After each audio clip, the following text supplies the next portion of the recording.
नमस्कार, मैं हूं संजय शर्मा। आप देख रहे हैं 4 PM न्यूज नेटवर्क। प्रधानमंत्री जी बिल्कुल डॉन वाली भूमिका में आ गए। पंजाब में रैली थी और बड़े जोश से बोले कि इंडिया गठबंधन वालों, नहीं सुधरोगे ना तो मोदी का मुंह खुल गया तो 6-7 जन्मों के जो पाप है उन सबका हिसाब लेखा जोखा निकाल के सामने रख दूंगा। अब लोगों ने पूछा, प्रधानमंत्री जी इनके इंडिया गठबंधन वालों के लेखा जोखा 7 सालों का 7 जन्मों का निकालने में आप इतने इंतजार क्यों कर रहे हैं? किस मुहूर्त का इंतजार कर रहे हैं? लेकिन प्रधानमंत्री जी की धमकी थी जोरदार। बाकायदा कहा कि मोदी का मुंह खुल गया तो प्रलय आ जाएगी, इस तरह का भाव था उनका।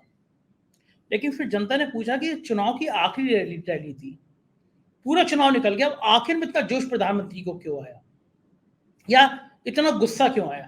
तो मैंने अभय दुबे जी से पूछा, मैं कहा यही बता सकते हैं इतना गुस्सा क्यों आया।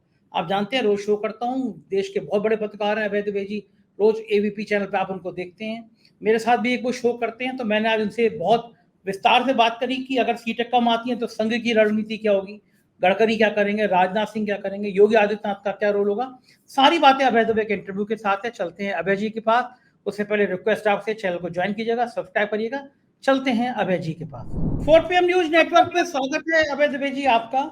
हमने सुना था कि दाऊद इब्राहिम वहां पे कराची से धमकी देता है कि हल्के में मत समझ लेना भाई को, भाई अपनी पे आ गया तो तुम्हारी 60 पीढ़ियां याद करेंगी। इस तरह के डायलॉग हमने पिक्चरों में देखे थे। वो अनुपम खेर की ये पिक्चर थी, मैं थप्पड़ देखा था, इस थप्पड़ की गूंज तुम्हें सालों 100 साल तक याद रहेगी। लेकिन आज प्रधानमंत्री भी अपने बिल्कुल फिल्म वाले मूड में थे। पंजाब में रैली कर रहे थे। आज उन्होंने इंडिया अलायंस वालों को कहा, पहले तो सेना पे बोले, सेना पे इन्होंने राजनीति नहीं करना चाहिए, इंडिया अलायंस वाले सेना पे राजनीति कर रहे हैं। और फिर बोले, इंडिया अलायंस वालों, मोदी को हल्के में मत समझ लेना, मोदी ने मुंह खोला तो तुम्हारी 7 पीढ़ियों के पाप सामने निकाल के रख दूंगा। बिल्कुल आज वो डॉन वाली भूमिका में तो धमकी दे रहे थे सीधे सीधे। तो आपको क्या लगता है, इंडिया अलायंस वाले तो डर गए होंगे अब आखिरी चरण में? आज मोदी जी ऐसे धमकी दे रहे हैं कि तुम्हारी, और इस तरह की धमकी तो कभी सुनी नहीं थी, पहली बार प्रधानमंत्री धमकी पे आ गए हैं। इसका मतलब कि आज इंडिया अलायंस वाले डर गए होंगे, भाषण वाषण तो देंगे नहीं। क्या लग रहा है आपको? देखिए, ये 2024 के लोकसभा चुनाव की आखिरी रैली थी, प्रधानमंत्री की आखिरी रैली थी। इसके बाद प्रधानमंत्री कोई रैली नहीं करेंगे, तो इस रैली में वो अपने फुल फॉर्म में थे। आमतौर पर दूसरी रैलियों के भाषणों से अगर आप उनके आवाज के, उनके स्वर के आरोह अवरोह की तुलना करें तो आप पाएंगे दूसरी रैलियों में वो कभी कभी समझाने के अंदाज में बोलते हैं। इस प्रकार की जो आवाज की जो तीखापन था और जो तलखी थी आवाज की, इस प्रकार की तलखी उस वक्त देखी गई थी जबकि वो सेम पित्रोदा ने जो वो अफ्रीकी वाला और वो वाला चीनियों वाला बयान दिया था ना, तब वो इस तरह से बोल रहे थे। उसके बाद मैंने आज दोबारा, मैंने एबीपी पे भी सुना है उनका भाषण, ये है वहां पे बीच में हम लोगों का कार्यक्रम में आया था सुबह के वक्त, तो वो भी मैंने वहां सुना है। अब आप इस बात की तरफ ध्यान दीजिए, इस मसले के केंद्र में क्या है। इस मसले के केंद्र में अग्निवीर वाली योजना है, अग्निपथ योजना का नाम तो अग्निपथ है, और अग्निपथ पे चलने वाले अग्निवीर हुए, ये है पूरी योजना। अच्छा, अब अग्निवीर की आलोचना और अग्निवीर को खारिज करने का वायदा भारतीय राष्ट्रीय कांग्रेस ने अपने घोषणा पत्र में किया है। भाई, आज आप चुनाव के बिल्कुल आखिरी रैली में ये बात बोल रहे हैं। कांग्रेस चुनाव के पहले से, जिस दिन से घोषणा पत्र उसने लागू किए, घोषणा पत्र जारी किया है, उस दिन से ये घोषणा पत्र में लिखा हुआ है और अखबारों में आ रहा है। ये अखबारों में कांग्रेस क्या, अखबारों में जो कांग्रेस का विज्ञापन आता है उसमें साफ लिखा हुआ आता है कि अग्निवीर योजना को कूड़ेदान में फेंक दिया जाएगा और पुराने तरीके की भर्ती वगैरह सब जारी की जाएगी। प्रधानमंत्री ने तो कभी इस बात का जिक्र नहीं किया। कांग्रेस घोषणा पत्र का उन्होंने बहुत आलोचना की, बहुत निंदा की, लेकिन अग्निवीर वाले सवाल का कभी जिक्र नहीं किया। वो तो हमेशा उसको मुस्लिम लीग, मुसलमान, हिंदू, यही सब बोल करते रहे। अगर वास्तव में प्रधानमंत्री कांग्रेस के घोषणा पत्र की सुचिंतित और सुविचारित आलोचना करना चाहते तो वो घोषणा पत्र के जो विभिन्न मुद्दे हैं उन मुद्दों को स्पर्श करते और वहां पे अपना हमला करते। उन्होंने ऐसा नहीं किया और उन्होंने एक तरह से वो मौका खो दिया जहां वो कह सकते थे कि हम सेना का और भारत की जो रक्षा व्यवस्था है, सीमाओं की रक्षा के लिए जो बंदोबस्त है, भारत की प्रतिरक्षा नीति है, उस प्रतिरक्षा नीति को खास तरीके से बनाना चाहते हैं। उसी के लिए एक दूरगामी प्रयास के तौर पर हमने अग्निपथ योजना बनाई है और उसके ये फायदे हैं। और ये जो कांग्रेस वाले कह रहे हैं ये गलत है, ये बात सही नहीं है, ये दरअसल लोगों को गुमराह कर रहे हैं। अगर वो ये कहते या उनके बहुत सारे मंत्री ये कहते तब बात समझ में आती। उन्होंने उसका कोई जिक्र ही नहीं किया। उन्होंने क्या किया, उन्होंने चुनाव आयोग के कान में फुसफुसाया कि मल्लिकार्जुन खड़गे को एक नोटिस भेजो, एक सुझाव भेजो, मल्लिकार्जुन खड़गे को सुझावनुमा निर्देश भेजो कि वो अग्निवीर का और सेना का जिक्र करना बंद कर दें। भाई जो 2 नोटिस बिल्कुल आखिरी दौर में चुनाव आयोग ने भेजे हैं, उसमें एक ये भी तो बात है, लेकिन इसको कौन सुनता है? क्योंकि वो तो भारतीय राष्ट्रीय कांग्रेस के घोषणा पत्र में शामिल है। भाई भाजपा कांग्रेस सारे देश में घूम घूम के पिछले 2 महीने से इसका प्रचार कर रही है और भारतीय जनता पार्टी ने इसका जवाब ही नहीं दिया। नरेंद्र मोदी ने इसका जवाब ही नहीं दिया। नरेंद्र मोदी ने इसके उत्तर में अपनी प्रति आलोचना रखी ही नहीं। आज आप आखिरी समय में किस बात का गर्जन तर्जन कर रहे हैं कि हमारे पास ऐसी चीजें हैं जो आपका 7 जन्म की पोल खुल जाएगी? इसका क्या मतलब रहा? भाई आप प्रधानमंत्री हैं, प्रधानमंत्री के पास तमाम जासूसी एजेंसियों के तथ्य होते हैं, उनकी फाइलें होती हैं, बहुत सारे नेताओं के, पार्टियों के डोसिए होते हैं, उनमें कुछ चीजें गोपनीय होती हैं, कुछ चीजें ऐसी होती हैं जिनमें सत्ताधारी दल के लोग भी फंसे हुए होते हैं। इतना आसान नहीं होता है सब कुछ। तो उसमें प्रधानमंत्री के पास बहुत जानकारियां होती हैं और प्रधानमंत्री को गोपनीयता की शपथ इसीलिए दिलाई जाती है कि वो इन सब जानकारियों को सार्वजनिक नहीं करेगा। और सबके पास होती, मनमोहन सिंह प्रधानमंत्री होते, उनके पास भाजपा वालों के पास बारे में जानकारी थी, सब हर एक के पास होती है। तो ये सब जो है ये केवल एक कोरी खोखली धमकी है, इसके अलावा इस धमकी में कोई दम नहीं है। क्योंकि अग्निवीर वाले सवाल के ऊपर जितना नुकसान हो सकता था उतना नुकसान भारतीय जनता पार्टी को हरियाणा के चुनाव में हो चुका है, अब पंजाब के चुनाव में हो चुका है। ये दोनों ऐसे राज्य हैं जो कि रक्षा सेनाओं में बहुत बड़े पैमाने पर फौजियों की आपूर्ति करते हैं, फौजियों की सप्लाई करते हैं। हरियाणा और पंजाब में हिंदुस्तान में सबसे ज्यादा परमवीर चक्र, महावीर चक्र विजेता, वीर चक्र विजेता, शौर्य चक्र विजेता, अशोक चक्र विजेता, ये सारे के सारे आपको वहां पे मिलेंगे, शांति काल के भी और युद्ध काल के भी। वहां पर अग्निवीर योजना के सवाल पर जो कांग्रेस का वायदा है, उस वायदे ने लोगों को अंदर तक छुआ है और उससे भारतीय जनता पार्टी को काफी चुनावी नुकसान हुआ है। ये चीज मुझे नहीं पता भारतीय जनता पार्टी को इतनी देर से समझ में क्यों आई। बहुत पहले ही उन्हें इस बात के ऊपर लेकिन पूरा करना चाहिए जी, कर देना चाहिए। लेकिन अभय जी ये तो बिल्कुल आ बैल मुझे मार हो गया। पंजाब के लोग वैसे गुस्से में थे कि अग्निवीर योजना से किसी भी राज्य के नौजवान खुश तो है नहीं। आप 4 साल तक किसी को मान लीजिए 23 साल में गया, 27 साल में आपने उसको रिटायर कर दिया, आगे करेगा क्या 28 साल का आदमी? शादियां नहीं हो रही है लोगों की, मतलब भविष्य पूरा अंधकार में कर दिया। तो आ बैल मुझे मार, चुनाव के आखिरी चरण में से पहले खुद ही इसी का जिक्र करना और ये कहना कि साहब सेना के संग खिलवाड़ नहीं होना चाहिए। सेना के संग खिलवाड़ किसने किया? लद्दाख में हमारे इतने सैनिक निपटा दिए उन्होंने, कितना खराब है। हाँ, एक एक सैनिक की जान कम कीमती है। किसी का भाई होगा, किसी का बेटा होगा, किसी का परिवार का एक जान होगा, आत्मा होगा। इतने सारे सैनिक मर गए हमारे। कश्मीर में लगातार हमारे सैनिक मारे जा रहे हैं। तो ये कह रहे थे 370 खत्म कर दिया तो हमने आतंकवाद खत्म कर दिया। तो सेना का खिलवाड़ कौन कर रहा है? सर्जिकल स्ट्राइक पहले भी होती थी, कभी सामने नहीं आती थी। और एक शहीद के नाम पर वोट तो मोदी जी ने मांगा है, आज तक किसी ने नहीं मांगा शहीद के नाम पर। तो ये इनको लग नहीं रहा ये सारी बात मीडिया पे हैं। ये नहीं, आप बिल्कुल आप जो बात कह रहे हैं वो 100% सही है। मैं ये मानता हूं कि इस सरकार ने 4 ऐसे काम किए हैं जिनका कुपरिणाम इन्हें अब भोगना पड़ रहा है। उसमें अग्निवीर एक है, अग्निवीर उसके अंदर एक, अग्निवीर योजना इसके एक है, ईडब्ल्यूएस का आरक्षण उसके अंदर एक है, और उसके अंदर किसानों के लिए जो किसान आंदोलन का जो दमन किया और 3 जो किसान कानून बनाए थे वो उसके लिए तीसरी बात है। और 2016 में की गई नोटबंदी वो चौथा काम है। नोटबंदी ने क्या किया कि इस देश में बेरोजगारी की समस्या को बहुत ज्यादा बढ़ा दिया। नोटबंदी ने और कुछ किया हो न किया हो, नोटबंदी की वजह से जो असंगठित क्षेत्र था, मैं थोड़ा व्यापक फलक पे बात ले जाना चाहता हूं, जो असंगठित क्षेत्र था उसके ऊपर मरणांतक प्रहार हुआ, वो तितर बितर हो गया। देश में 94% लोगों को नौकरी असंगठित क्षेत्र देता था, संगठित क्षेत्र में तो केवल 6% लोगों को नौकरी मिलती थी। जब असंगठित क्षेत्र जो कैश के ऊपर चलता था, जब उसका भट्टा बैठ गया तो जाहिर है कि बहुत सारे लोग बेरोजगार हो गए, बहुत सारे जॉब छिने, और सरकार के पास औपचारिक क्षेत्र में इनको जॉब देने के लिए कोई गुंजाइश नहीं थी। इसलिए देश में बेरोजगारी की समस्या बहुत ही विकराल हो गई। 2016 का जो संचित आप देखिए, 2019 तक उसका प्रभाव नहीं आया था निकल के। आप सोचिए कि ये जो नोटबंदी थी, उस नोटबंदी का नुकसान प्रधानमंत्री को 2019 के चुनाव में क्यों नहीं हुआ? क्योंकि 2016 से जो आर्थिक विनाश शुरू हुआ नोटबंदी के कारण, उस आर्थिक विनाश से का असर, इम्पैक्ट जो है वो सोसाइटी के ऊपर 2019 तक निकल कर नहीं आया था। हर चीज के इम्पैक्ट में टाइम लगता है, इसलिए 2019 में ये बच गए। उसके बाद बेरोजगारी बहुत तेजी से बढ़नी चाहिए। आपको ध्यान होगा 2019 में जब सर्वे के दौरान लोगों से पूछा जाता था कि मुख्य समस्या क्या है इस देश की, तो बेरोजगारी केवल 4% लोग बोलते थे। आज 27% लोग, 30% लोग, 35% लोग बेरोजगारी की समस्या बताते। क्यों? क्योंकि नोटबंदी का इंपैक्ट अब निकल के आया। दूसरी बात, जो इन्होंने किसान आंदोलन का दमन किया था, सबसे ज्यादा प्रभाव कहां पड़ा? पश्चिमी उत्तर प्रदेश, हरियाणा और पंजाब। आप इन तीनों राज्यों के चुनाव परिणामों पर नजर डालिएगा, उस प्रभाव का जो भारतीय जनता पार्टी में प्रभाव पड़ने वाला है, वो 4 तारीख को समझ में आएगा कि क्या है।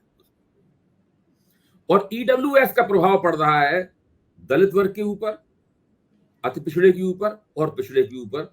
उसी की वजह से कांग्रेस ने जो संविधान वाला जो आरोप लगाया है, उस आरोप को जो हमारी कमजोर जातियां हैं, वो कमजोर समुदाय हैं, उनके सदस्यों ने बिना किसी हीले हवाले के तुरंत तत्परता के साथ स्वीकार कर लिया। इन 4 काम जो भारतीय जनता पार्टी ने किए थे, इन 4 कामों का हमें देखना होगा कि 4 तारीख को क्या असर होता है। 4 काम और 4 तारीख, ये 4 का फिगर याद रखिए।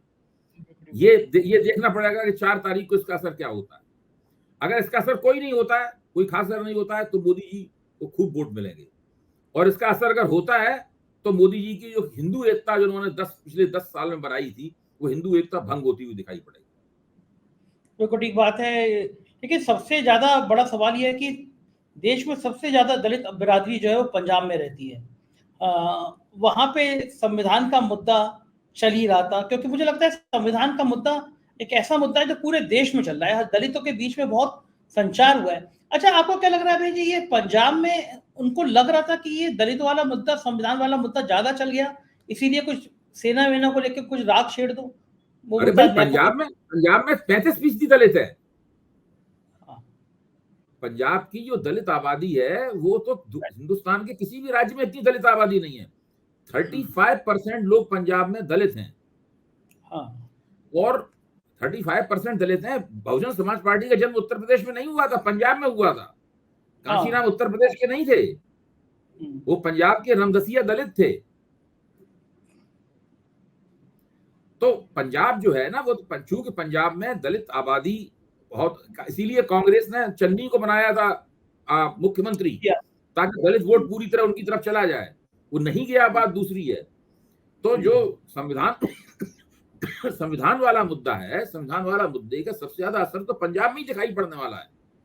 ठीक बात है। हरियाणा में 21% दलित है, 21%, वहां भी इसका असर दिखाई पड़ने वाला है। दोनों प्रदेशों में उत्तर प्रदेश ज्यादातर, पंजाब हरियाणा उत्तर प्रदेश से ज्यादा दलित हैं। ठीक बात। अबे जी, आपको क्या लगता है, अगर भारतीय जनता पार्टी की सरकार जाती है 4 तारीख को, जो नतीजे आते हैं, सरकार नहीं बन पाती है, तो क्या इसमें सबसे बड़ा कारण संविधान का मुद्दा होगा? दलितों में ये संदेश आना होगा कि ये सरकार आरक्षण खत्म कर देगी? इसका सबसे बड़ा कारण होगा, एक ही कारण होगा, उस कारण का नाम है नरेंद्र मोदी। क्योंकि नरेंद्र मोदी ने 2016 से, देखिए 2000, आप इस पूरे देखिए, जो राजनीति का जो टाइम टेबल, राजनीति का जो घटनाक्रम है, उसको देखिए। 2014 में इनकी सरकार बनी पहली बार। 2015 में 2 बड़े चुनाव नरेंद्र मोदी ने हारे। बिहार में चुनाव हार गए और दिल्ली में और दोनों चुनाव बहुत बुरी तरीके से हारे इन्होंने। जैसे ही चुनाव हारे, जो मार्गदर्शक मंडल था उसने एक चिट्ठी लिख दी, अरुण शौरी ने जाके चिट्ठी ड्राफ्ट की, और उसके ऊपर लाल कृष्ण आडवाणी ने, यशवंत सिन्हा ने, मुरली मनोहर जोशी ने, सब लोगों ने दस्तखत किए और वो चिट्ठी जारी की गई। उस चिट्ठी के जारी होते ही भाजपा में भगदड़ मच गई।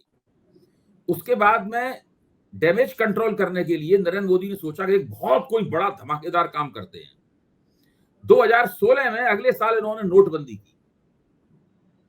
नोटबंदी के पीछे एक बहुत बड़ा इरादा ये था कि इनका जो फेलियर है, इनकी जो नाकामी है दिल्ली और बिहार में, और जो उसका असर है मार्गदर्शक मंडल के लेटर का, उसके लिए एक डायवर्जन हो, मतलब लोगों को गुमराह किया जा सके, और उसमें वो कामयाब रहे।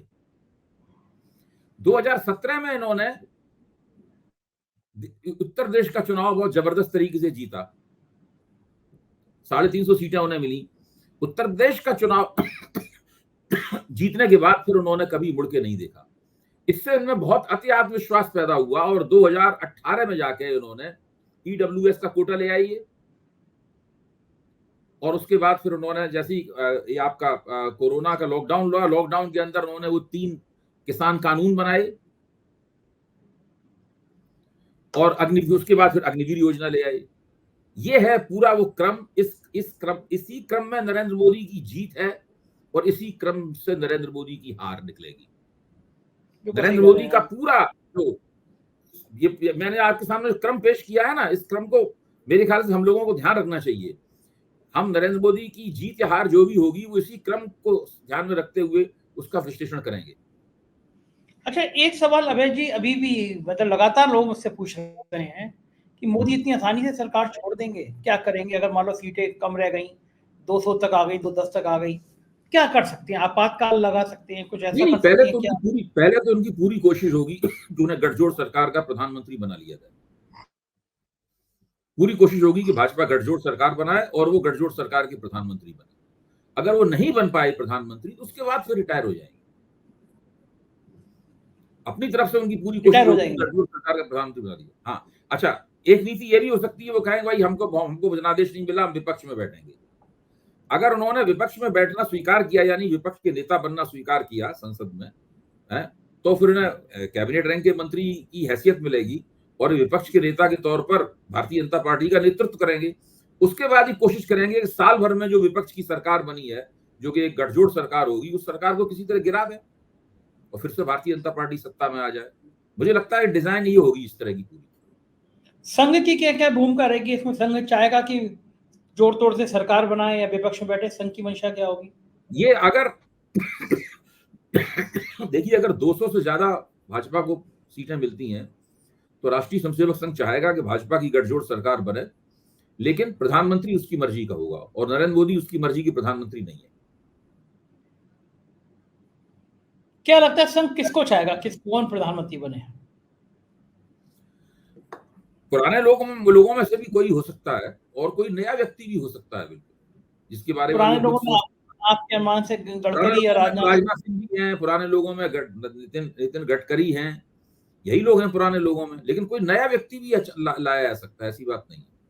योगी आदित्यनाथ? हाँ, वो भी हो सकते हैं, क्यों नहीं हो सकते, वो भी हो सकते हैं। अच्छा, उनका नाम भी आगे आ सकता है? हाँ, उनका नाम भी आगे आ सकता है। और योगी आदित्यनाथ तभी प्रधानमंत्री पद की दावेदारी उनकी अभी थोड़े 4 तारीख के बाद बननी शुरू होगी, जबकि भारतीय जनता पार्टी 210 और 220 पे आ जाए, वरना क्यों होगी? उसके लिए जरूरी है कि उत्तर प्रदेश में भाजपा हार है। अगर उत्तर प्रदेश में भाजपा नहीं हारती है, 210 पे कैसे आएगी? उत्तर प्रदेश में भाजपा अगर हारती है, भाजपा 40 से कम रहती है, तो योगी की 210 हो जाएंगी, योगी में अपने आप 210 हो जाएंगी।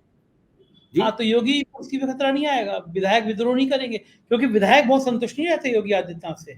देखिए, विधायक के विद्रोह की बात तो बाद में होगी।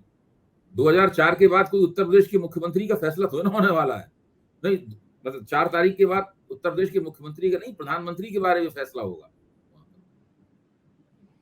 प्रधानमंत्री ने यह भी कहा है कि अगले 6 महीने में बहुत बड़ा राजनीतिक भूचाल आने वाला है। इस लाइन का मतलब क्या है? इस लाइन का मतलब यही है कि वो बहुत बड़े जबरदस्त, अगर वो प्रधानमंत्री बने तो वो बहुत जबरदस्त। देखिए, नरेंद्र मोदी की शुरू से प्रवृत्ति रही है धमाकेदार काम करो। वो कहते भी हैं अपने बीच, उनके अंदर के सर्किल के लोग बताते हैं कि अगर छोटे मोटे उन्हें कोई सुझाव दिए जाए तो उन्हें पसंद नहीं आते। जैसे बुलेट ट्रेन के बारे में बात हो रही थी, कोई लोगों ने कुछ कहा, नहीं कोई धमाकेदार बात हो, बुलेट ट्रेन धमाकेदार।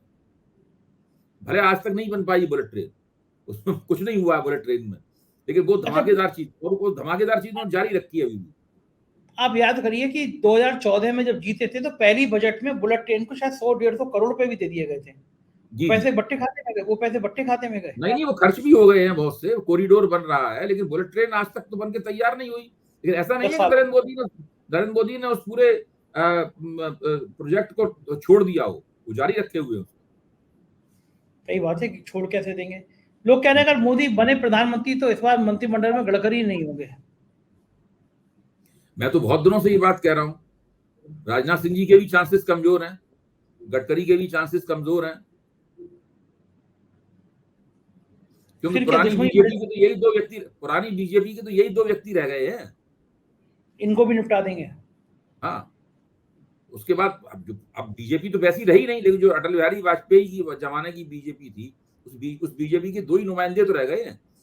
सुषमा जी रही नहीं, अडवाणी, मुरली मनोहर जोशी वगैरह इन सबको बाहर रख कर दिया है, यशवंत सिन्हा को हटा दिया है, अरुण शौरी जी नहीं है, अब कौन रह गया? यही दो तो रह गए। इन दोनों को भी निपटा देंगे। निश्चित रूप से निपटाएंगे, क्यों नहीं निपटाएंगे? या फिर पूरी तरीके से उनकी निष्ठा, उनकी वफादारी की जांच पड़ताल की जाएगी। इनके पास शायद कोई ऐसा यंत्र होगा जिसके जरिए वो किसी में यंत्र फिट कर देते होंगे और उसमें देखते होंगे, झांक के इसमें कितनी वफादारी है। अच्छा, ये एंड टाइम तक दूसरी पार्टियों के नेता को तोड़ने हैं। बलिया में एक पूर्व विधायक थे नारद राय और एक रामेश्वर सिंह, वो शामिल हो गए। मतलब अभी चुनाव में 72 घंटे 96 घंटे बचे हैं, लेकिन बाकी सब पार्टियों को शामिल करते जा रहे हैं। भारतीय जनता पार्टी की पिछले 10 साल से राजनीति का कम से कम 30% हिस्सा दल बदल के जरिए चल रहा है। 435 उम्मीदवारों में से 106 उम्मीदवार दल बदलू हैं। तो इनकी निष्ठा बीजेपी से क्या होगी? कुछ नहीं होगी जी। इसकी निष्ठा बीजेपी से थोड़ी ना होगी। नहीं, इनकी निष्ठा बीजेपी से कोई नहीं, इनकी निष्ठा अमित शाह और नरेंद्र मोदी के प्रति है। हर व्यक्ति जो कि संघ के जरिए या बीजेपी की कतारों के जरिए नहीं आता है, वो नरेंद्र मोदी और अमित शाह के प्रति कृतज्ञ होता है। लेकिन ये ले तो आए हैं, कल को औजार होता है। जो कांग्रेस को छोड़ दिया वो मोदी को भी छोड़ सकता है। नहीं, देखिए, इसीलिए तो कह रहे हैं, मैं हमेशा सोचता हूं इनके पास जरूर वफादारी नापने का कोई यंत्र है। इनके पास वो यंत्र इन्होंने ही ईजाद किया है, अपने पास ही रखते हैं, किसी को दिखाते नहीं है। जब कोई व्यक्ति इनके पास आता है, यंत्र का इस्तेमाल करते हैं, उसमें उन्हें लग जाती है कितने % वफादार है, उसके हिसाब से रखते हैं। हेमंत विश्व शर्मा को मैं देखा होगा 100% वफादार निकलेगा। वो हेमंत विश्व शर्मा पे जितने आरोप थे वो सब आरोप गायब हो गए। उसमें जितनी वफादारी निकलती है उसके हिसाब से आरोप गायब होते हैं या चिपके रहते हैं। अच्छा, ये थर्मामीटर वफादारी का है। जो बैरोमीटर का इनके पास, उनके वफादारी का एक बैरोमीटर है इनके पास। अच्छा अभय जी, कभी सोचा था आपने कि कोई भारतीय जनता पार्टी इस मुकाम तक आ जाएगी कि उसका कोई नेता संघ के आदेश को भी ताकत रख देगा, मानेगा ही नहीं? जी, आपने कभी सोचा था, जिंदगी में कभी ऐसा सोचा था आपने कि बीजेपी का कोई नेता ऐसा भी आएगा जो संघ का बिल्कुल ठेंगा दिखा देगा, संघ की बात ही नहीं सुनेगा? नहीं, गुजरात में तो पहले ही से ऐसा कर रहे थे वो। ये नरेंद्र मोदी के लिए कोई नई बात नहीं है और संघ भी इस बात को पहले से जानता है। गुजरात में तो जो पहला चुनाव जीतने के बाद से ही उन्होंने संघ को बिल्कुल सरकार के बाहर कर दिया था। संघ के किसी संगठन को, चाहे विश्व हिंदू परिषद हो, चाहे विद्यार्थी परिषद हो, चाहे भारतीय युवा मोर्चा हो, या मजदूर संघ हो, या किसान संगठन हो, वो किसी को, मोदी की सरकार में किसी को हस्तक्षेप करने का अधिकार नहीं था। 2014 के बाद हमने जिस बताया था कि पहली एक मीटिंग 1 साल बाद 2015 में मोहन भागवत ने ये मध्य प्रदेश सरकार का जो मध्यांचल भवन है उसमें की थी। उस मीटिंग के बाद से दोबारा वैसी मीटिंग ही कभी नहीं हुई। उन्होंने संघ से सरकार के कामकाज की समीक्षा करने और अपने निर्देश देने का अधिकार नरेंद्र मोदी ने छीन लिया 2015 के बाद।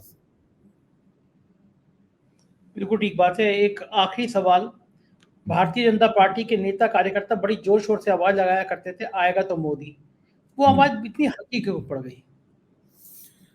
वो मुझे देखिए, वो आवाज तो लगा रहे हैं, मैं ये नहीं मानता हूं कि आवाज हल्की पड़ गई है। वो आवाज लगा रहे हैं क्योंकि दरअसल उस आवाज को लगाने के अलावा उनके पास कोई विकल्प नहीं है। मोदी ने इतना मोदी केंद्रीयता पैदा कर दी है पूरी भारतीय जनता पार्टी की राजनीति में, चुनाव की रणनीति में इतनी मोदी केंद्रीयता इतनी ज्यादा है कि उसमें ये आवाज लगाने के अलावा उनके पास और कोई विकल्प नहीं। अब ये आवाज तो तभी बंद होगी जब कुछ चुनाव परिणाम विपरीत आए भारतीय जनता पार्टी के। अगर चुनाव परिणाम अनुकूल आए तो और इस आवाज की जो बुलंदी है और बढ़ती चली जाएगी। बिल्कुल ठीक बात है। बहुत बहुत शुक्रिया अभय जी, आपने इतना कीमती समय दिया बातचीत की, आभार आपका। तो ये थे अभय दुबे जी और आपने पूरी बातचीत सुनी। मुझे बहुत अच्छा लगेगा अगर आप मुझे बताएंगे बातचीत कैसी लगेगी, आपको कैसी लगी। चैनल को ज्वाइन कीजिएगा, सब्सक्राइब करिएगा। Thank you.